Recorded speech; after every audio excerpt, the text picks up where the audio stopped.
face à Olivier Lesbuès, quelqu'un qui est beaucoup moins sage, Grégory Massard. La caution jeunesse, hein, le sage, le papy. Voilà. J'ai pas dit le jeune, j'ai dit le moins sage. Quand je trouve que vous avez un cheveu de femme sur l'épaule gauche. Non, c'est pas possible. Je ne côtoie il pas de est femme. nickel, il est impeccable. Grégory Massard est avec nous ce soir. Bonsoir Greg. Bonsoir à tout le monde. Alors, je voulais pas dire qu'il y avait une odeur de naphtaline autour de ce match. Hein, voilà, c'était plutôt le côté glorieux. C'est quand même des équipes qui ont eu une belle histoire au cours du XXe siècle, effectivement. Mais je le disais, c'est également un match assez chaud. Oui, un match chaud entre deux équipes qui n'ont pas les mêmes objectifs. Donc Saint-Étienne qui se déplace à Paris pour affronter le Red Star ce soir. Saint-Étienne qui n'est plus dans la course au titre, à 7 points du podium, qui est donc comme objectif principal maintenant de remporter cette Coupe de France. Ça peut être un objectif tout à fait atteignable vu qu'il ne reste plus beaucoup de clubs de Ligue 1. En mémoire, il doit en rester 7 sur 16. Donc voilà, avec 2 confrontations directes, Monaco-Rennes et PSG-Nantes. Donc il y en a beaucoup qui vont encore sortir. Donc un objectif vraiment atteignable pour Saint-Étienne qui se déplace amoindri pour ce match sans beaucoup de joueurs blessés, Cornier, Bayal, il y a également Monet-Paquet, etc. Plus Gradel, toute la défense. Hein. Plus Gradel et Diomandé qui ne sont pas encore rentrés de la CAN. Mais bon, malgré tout, c'est quand même le favori reste quand même Saint-Étienne. Enfin, c'est une équipe de nationale qui, donc le Red Star, qui est 3e, qui joue la montée en Ligue 2 cette saison. C'est un objectif depuis longtemps et là, ils sont bien placés. Sauf que le Red Star aura en tête, à mon avis, le match de dimanche du championnat. Vous affronteront le Paris FC, le derby de national, le derby parisien. Le Paris FC, leader du championnat. Donc, est-ce que le Red Star n'a pas comme priorité cette saison la Ligue 2 ? Est-ce qu'ils ne vont pas déjà penser déjà au match de dimanche et partir un peu perdant face à Saint-Étienne, surtout dans un contexte compliqué avec les supporters stéphanois qui ne seront pas là et les supporters du Red Star qui appelleront au boycott vu que le match ne se jouera pas dans le stade du Red Star Jean Boer, mais à Jean-Bouin, le stade du Stade français. Où il n'y a pas de parquage visiteur, et ça aussi on en reparlera dans le buzz. Et voilà, moi je serais content pour un joueur comme David Bellion qui réussisse un coup ce soir et qu'on puisse le revoir. C'est vrai qu'en même temps, ça donne un tort à Greg Massard.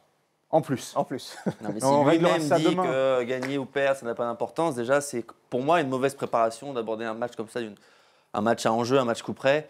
C'est pas la meilleure des préparations. Même si Saint-Étienne est en méforme, ils n'ont gagné qu'un seul match sur les 6 derniers, toutes compétitions confondues. C'est pas un match coup près pour eux, c'est un match bonus. C'est un match de coupe, c'est-à-dire que c'est un match où... C'est un match bonus.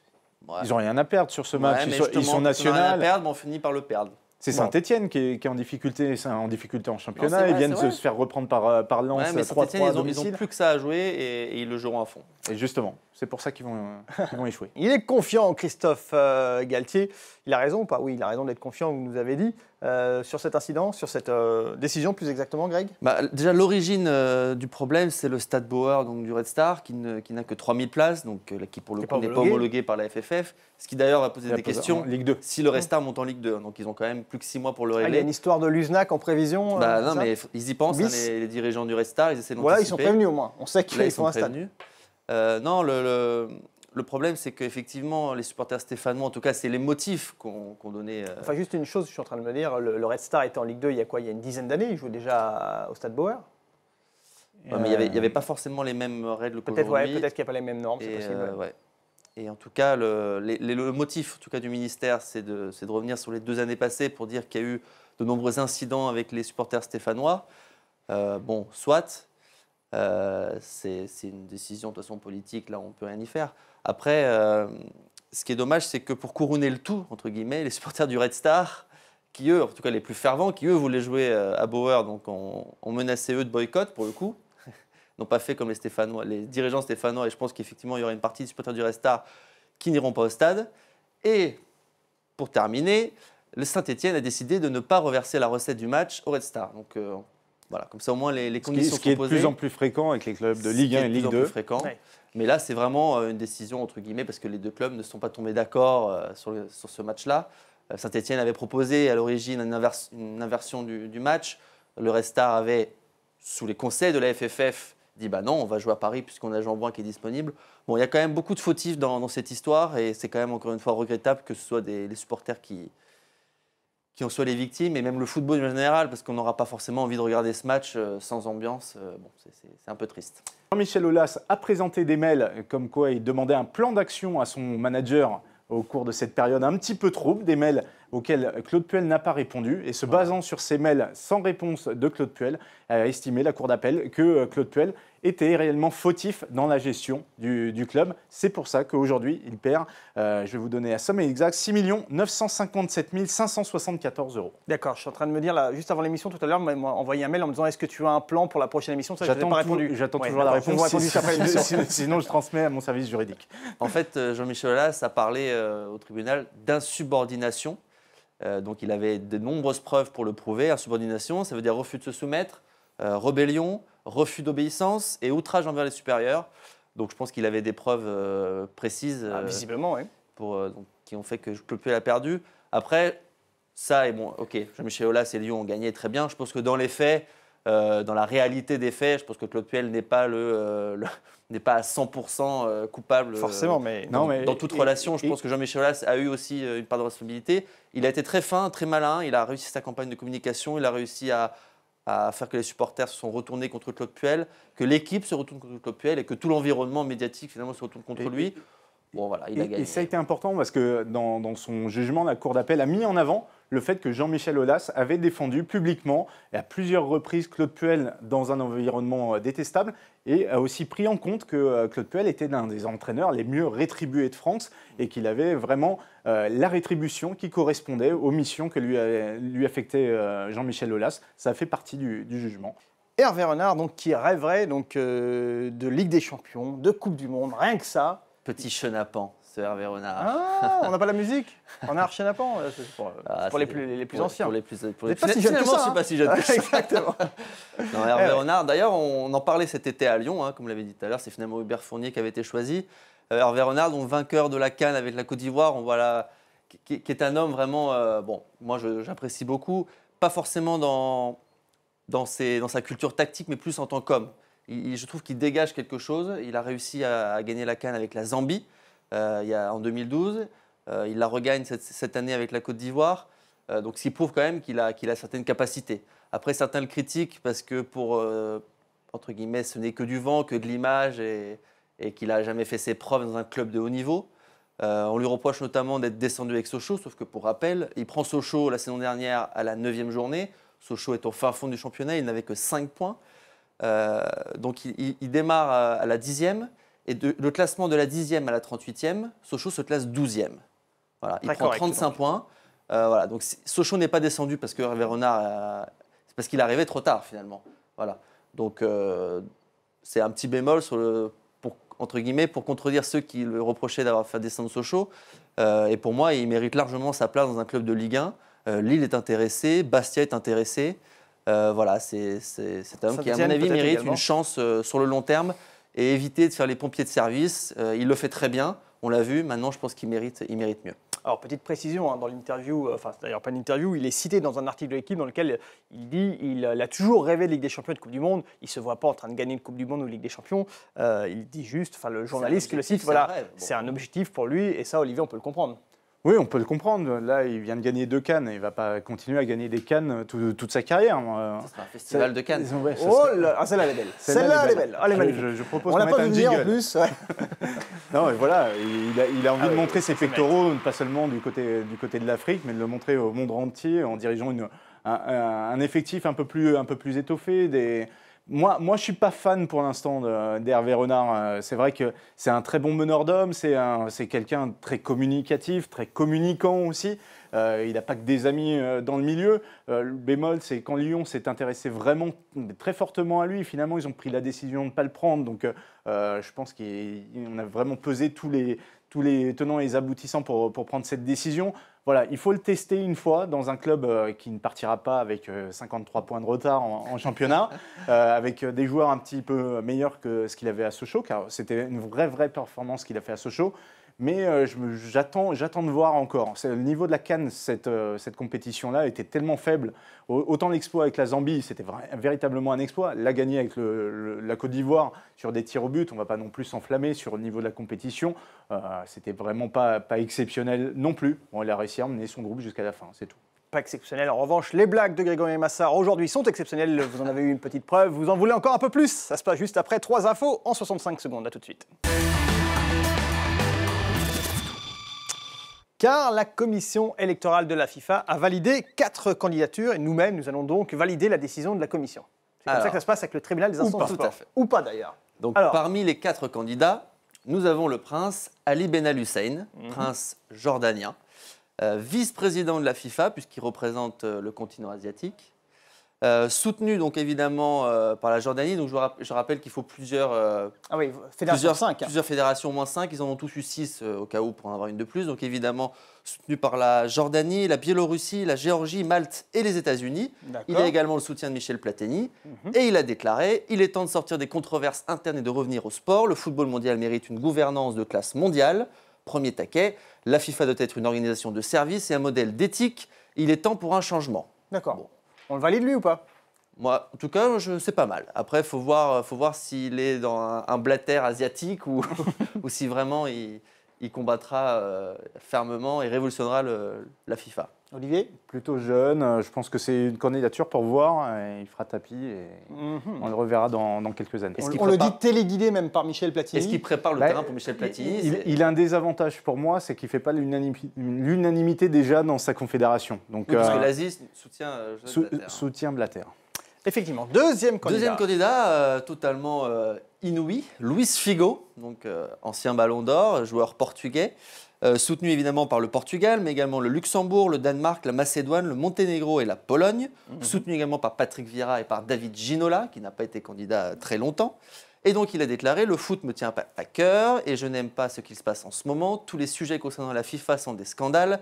C'est cela que nous devons changer, nous devons améliorer l'image de la FIFA.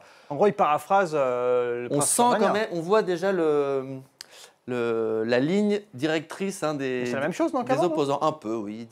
Il se base sur le thème de l'éthique et reproche, entre guillemets... Ce qui n'est pas bête en soi. Ce qui est, en tout cas, d'actualité, on va dire. Pas surprenant, on va dire. Pas surprenant, voilà. Un troisième candidat? Troisième candidat, un Hollandais, Michael Van Praag, 67 ans. Donc lui, on ne connaît pas trop. Plutôt du côté de Blatter, président de la Fédération des Pays-Bas, pas très connu, très influent au sein de l'UEFA, très proche également de Michel Platini. Vice-président de l'UEFA. Soutenu donc évidemment par les Pays-Bas, également par la Belgique, la Suède, l'Écosse, la Roumanie et les îles Féroé. Donc on voit vraiment qu'il est implanté dans l'UEFA. Et il a déclaré: les choses doivent changer, mais le dire ne suffira pas. Je n'ai rien contre Blatter, je l'apprécie. Mais, et là le mais vaut son pesant d'or, la FIFA est aujourd'hui indissociable de la corruption. C'est quand même assez violent. Il ne peut plus conduire la FIFA, c'est devenu la personnification de la mauvaise image. Ouais. Donc, il va un peu plus loin que les deux autres, mais il précise qu'il l'apprécie quand même. Et ce que j'apprécie, c'est que dans une réunion à Sao Paulo avant la Coupe du Monde, il a tenu ses propos en face de Joseph Blatter. Tout à fait. Et c'est la première attaque frontale au sein de ces confédérations, au sein de ces réunions. Et Joseph Blatter qui a été extrêmement choqué et déstabilisé par cette prise de position. Il avait pris la parole en disant: Joseph Blatter connaît même mon épouse, mais ça ne m'empêchera pas de parler. Ouais. Donc le quatrième candidat... On a des nouvelles de l'épouse de monsieur depuis ou pas? Pour l'instant, elle va très bien et visiblement, son mari est très déterminé pour dépoussiérer un peu la FIFA. Et le quatrième candidat? Le quatrième, donc c'est Joseph Blatter lui-même, qui brigue un 5e mandat. Il est président de la FIFA depuis 1998, soutenu notamment par la Confédération africaine de football, qui espère que Blatter réussira à obtenir une 6e place pour l'Afrique pour la Coupe du Monde. On sait qu'aujourd'hui... il leur a promis ça? Sur les 32, il leur a promis ça. On sait qu'aujourd'hui, sur les 32, il n'y a que 5 équipes africaines.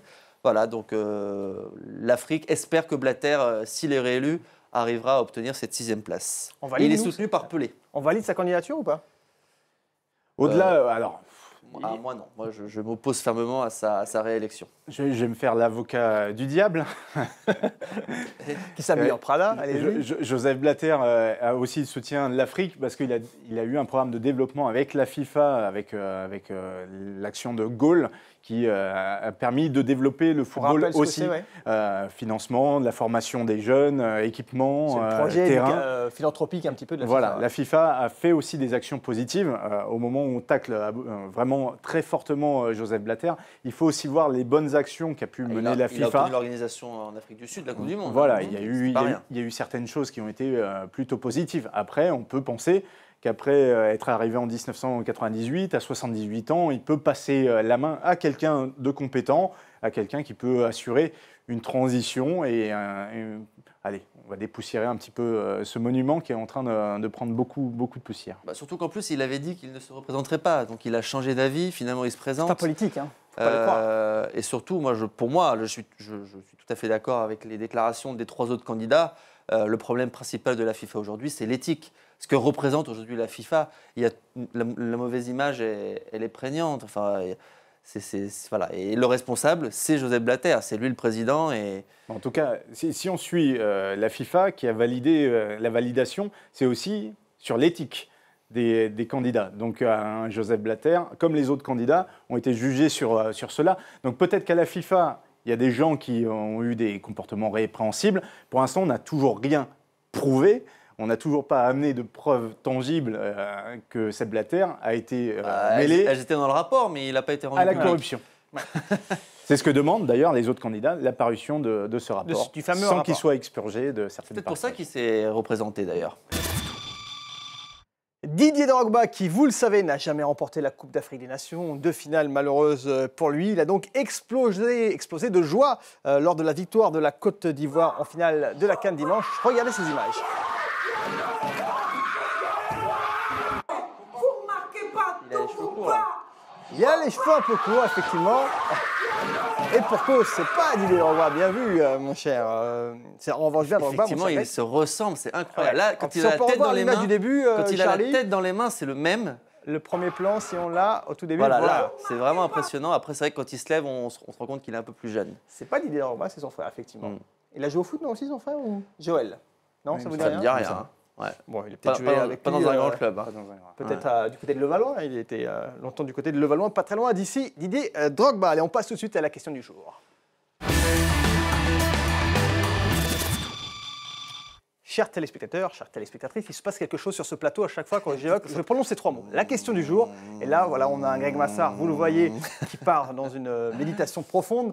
Un Olivier Losbuès, lui, qui se recueille, qui prie. Et un Johan également, voilà, qui prie également, qui prie Jean-Michel Aulas. Oh, Saint Aulas, aide-moi, donne-moi ta force. Et évidemment, il en faut de la force pour répondre à la question du jour qui, aujourd'hui, porte sur le palmarès national du Red Star. Le palmarès national du Red Star, je vous le demande, quand j'entends par palmarès national, j'entends par titre de champion de France, vainqueur de Coupe de France et vainqueur de Coupe de la Ligue. Vous avez donc une quinzaine de secondes pour me donner Donc, le nombre de palmarès. titres qu'ils Voilà, ont le nombre de obtenus. titres du Red Star. Champion de France, Coupe de la Ligue. C'est bien cela. Il est fort ce Grégory Massard parce qu'il repose la question. Non, pour être comme ça, sûr, pendant- parce que pendant ce plusieurs temps-là, fois j'ai donné des voilà. réponses et les Oui, questions ont bien sûr. changé. Ne au perdez moment- pas de temps là, parce que là, autant vous en avez gagné en reformulant ma question, ce qui vous permettait de réfléchir. Mais à présent, il faut donner la réponse. Alors, je vois un Johan qui tortille dans tous les sens, un Olivier Losbuès qui se malaxe les doigts, et un Greg Massard sceptique. Je dirais pas 42. Je rappelle que 42 était une réponse mythique, désormais légendaire, de Greg Massard dans cette émission. Alors Greg Massard qui a envie de parler, c'est donc lui qui va répondre en premier. Combien le Red Star a-t-il remporté de titres nationaux dans sa longue histoire? On rappelle que le club, c'est un petit indice pour vous, a été fondé en 1897. 5. Greg Massard nous dit 5. Vous pouvez me préciser quand même que j'ai un petit peu le détail? Il me semble qu'ils n'ont jamais été champions de France. Et donc, Et il me semble qu'ils ont eu 5 Coupes de France. 5 Coupes de France Et pour Coupe Greg de la Massard. Ligue, non, puisque c'est une coupe trop récente pour eux. Olivier Losbuès. Je vais faire un appel à un ami centenaire. Allez, Jacques. On appelle Jacques, non Gilles Rimet. Ah non, pas possible. Fondateur du club. Moi, je dirais 6. 6 pour Olivier Losbuès. Le détail? Allez, un titre de champion Ouais. et 5 Coupes de France. D'accord. Et enfin, Johan, qu'est-ce qu'il va nous dire, Johan? Est-ce que tu as une idée du palmarès national du Red Star, ce légendaire club français et francilien? J'en dis 4. 4? D'accord. Je peux appeler Hubert C'est bien Artus joué, pour comme ça on a du vérifier, 4, 5, 6. Johan, et toi, c'est quoi le détail pour toi? Je pense pas non plus qu'ils ont gagné le champion. Dans le D'accord. championnat de France. Et je les vois bien avoir gagné 4 Coupes de France. 4 Coupes de France. D'accord, très bien. Messieurs, il y a une bonne réponse ce soir. Reste à savoir qui l'a donné. Effectivement, le Red Star a souvent remporté la Coupe de France. En revanche, et c'était l'indice pour vous chez vous, vous le voyez d'ailleurs, il n'y a aucun titre de champion à la clé pour le Red Star. Et la bonne réponse est donc 5. Car effectivement, 5 Coupes de France pour le Red Star, c'est le palmarès national Nickel. Bravo, Greg. Merci. Au hasard ou Non, on peut Non. travailler Un quand peu même. travailler. Il ouais, a appelé ouais. Hubert Artus de l'émission C'est BRP. C'est vrai que notre ami Grand est fan qui suit chroniqueur, tous il les va matchs. Et toujours ça, on le salue. Montrez-moi votre téléphone, là. Je suis sûr qu'Hubert vous a Non, mais envoyé ça fait quelque chose. plaisir, il a bossé sa chronique et du coup il avait la réponse. Bah oui, ça Ouais. fait plaisir, bravo Greg. Ouais, une fois qu'il y a la première réponse, on ne peut pas donner la même. Si, Pas si, on possible. peut. Bah si, on peut. Bah, Si, tu pouvais dire 5 fois champion de France. Scandaleux. Bravo Greg en tout cas. Merci. Allez, on va regarder tout de suite le Prochaine fois, je résultat dirais du 42. sondage du jour. Olivier, c'est pour vous le sondage du jour. Qu'est-ce que ça nous donne l'avenir d'Hervé Renard Oh ou là doit-il là, atterrir bah, voilà, ils sont d'accord avec nous. les internautes sont d'accord avec nous pour l'instant. 60% espèrent voir Hervé Renard dans un club de Ligue 1 au Perché.